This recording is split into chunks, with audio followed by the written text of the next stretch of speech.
I was born in Belfast City Hospital in 1980. My father is from Jude Whyte, is from University Street. And my mother's Joan Devlin, who's from a village called The Loop in South Derry. And we lived in Palestine Street, which was a very eclectic and almost bohemian neighbourhood, as much as I remember of it, until the week after my 4th birthday. So my birthday's on the 7th of April. My grandmother Peggy was killed in a bomb attack on their home on University Street on the 12th of April. Actually, I think it was the 12th or the 13th. It was very late at night, 1984.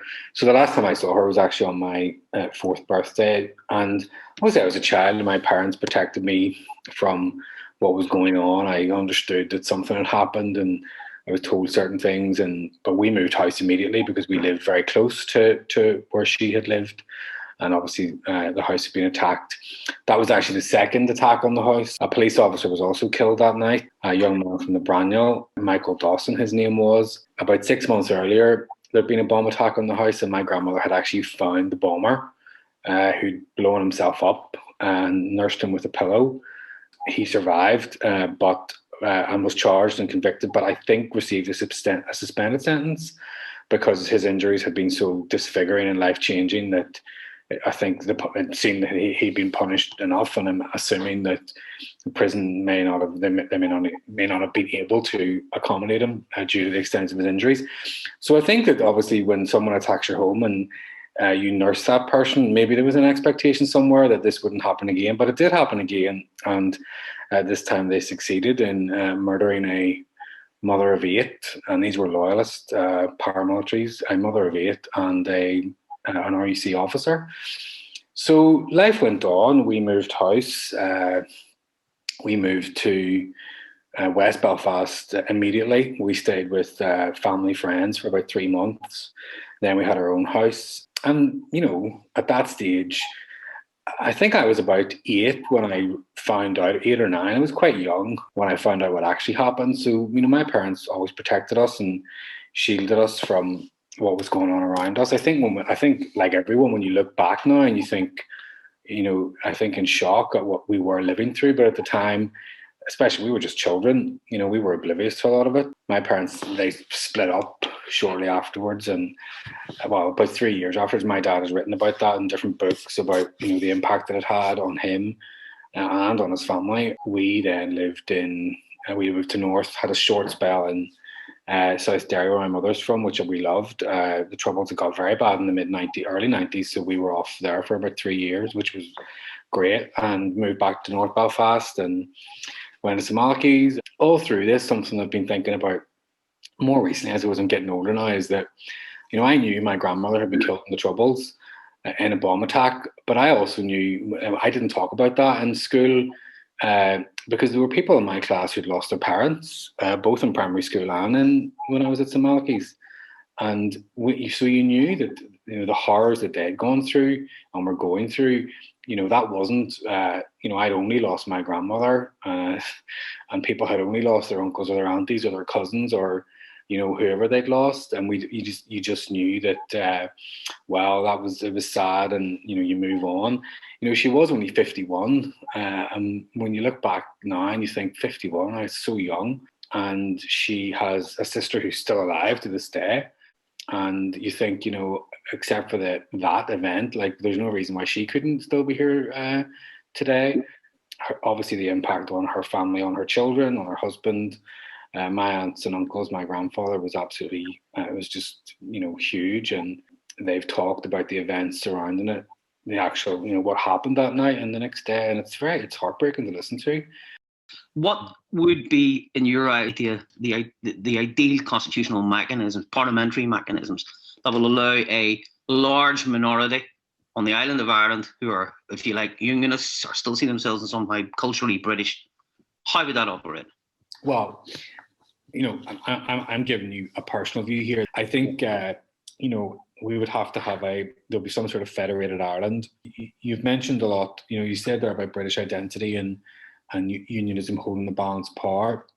I'm throwing into for to provoke some debate. I'm not Yeah, saying. no, I understand. I just, with respect to what Conor Cruise O'Brien said, unionism that's not where they don't look in Dublin and think, maybe we could have a majority, a small, 20 TDs, and especially in the current political environment, 20 TDs who could hold a balance of power. And I think, to be fair, some look quite strangely at the positions of parties in the South who refuse to share power with Sinn Féin, when actually unionism has been sharing power with Sinn Féin up here for 10, 20 years now.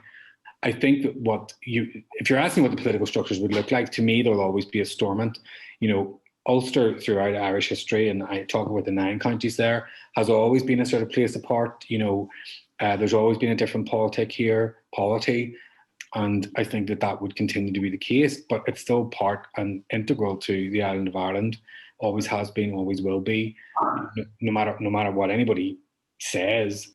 Well, you see, I think that's the number one. I won't use the word fallacy because that's a bit dismissive. I think one of the number one considerations is that we're not going to assume that moving to a united Ireland would mean that we would just adopt all the systems and processes that are in the South. And you asked me a question earlier on about devolution. I think that there will be a devolved Northern Ireland, and that will stay. I think that in any plan for unification, we will be making it clear that the continuation of a health service that's free at the point of delivery is what will be here. So there will be no unity campaign that will ever win by saying, oh, well, actually, we're going to abolish the National Health Service and we're going to go to the Southern model where you have this sort of semi-private insurance. That's just not going to happen. So we need to come up with a plan that can make sure that our health service continues. And by the way, the Northern Health Service is a complete shambles. We have waiting lists that are 3 and 4 years longer than typical waiting lists in England or the South. But people are committed to the free at the point of delivery model, and any plan that ever is launched by a Yes to Unity campaign will have that in place. I'm not going to ask someone to sign up to United Ireland if it means they're going to have to start paying private health insurance. Absolutely not. It's against my politics, and it's against everything we stand for as a party. Who'd pay for it?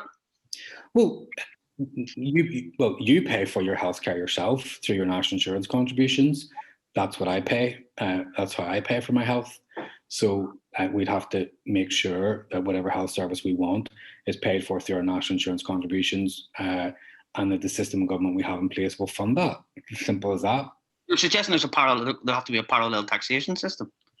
Well, no, they have a national insurance sort of payment in the South as well. So, but still aren't able to afford a universal free healthcare system down there. Well, they're moving towards that, and I don't think it is that they can't afford it. I think that politically they don't want to do it. And by the way, Henry, and I'm not ever going to Sinn Féin or the main opposition party, and they're advocating a free universal healthcare system in the South as well. This Launch a Care model is along those lines. It's something that Fianna Fáil want to move forward from. I think after the pandemic, you're going to have real questions about what our healthcare systems look like. And if you're asking me, I think a separate question will be, will the South continue with this semi-private model? I don't think they will. And one of the reasons is that it's actually cheaper. The US spends more per percentage of GDP on its healthcare than any other country in the world, yet does not have a socialised healthcare system. So, we will have that. We will have a system here. It will be paid for by national insurance contributions. And if it needs topped up through funding from government, as it can do sometimes here, then that will be part of the debate. Okay. Well, as for that debate itself, I mean, I know this is a kind of piece of string question. When is the time right for a referendum or a poll? Brexit is done now. If you're asking me to put a date on it, I won't, because I don't know. There needs to be work done now. We have launched a new Ireland Commission last year, which will lead those conversations. We need to understand and talk to the people that we want to persuade. The current position, which is the Secretary of State thinks that when he decides, I don't think that's sustainable in the medium term. I think that we're going to have to make sure that we have a solid and convincing case. And it's not just us, by the way. There are other groups and civic groups that are outside of main political parties that are now set up to fight for this as well, persuade and convince. So, I don't know. Like I think it'll certainly be, within the next 5 to 7 years. I do think that's the time scale that we're looking at.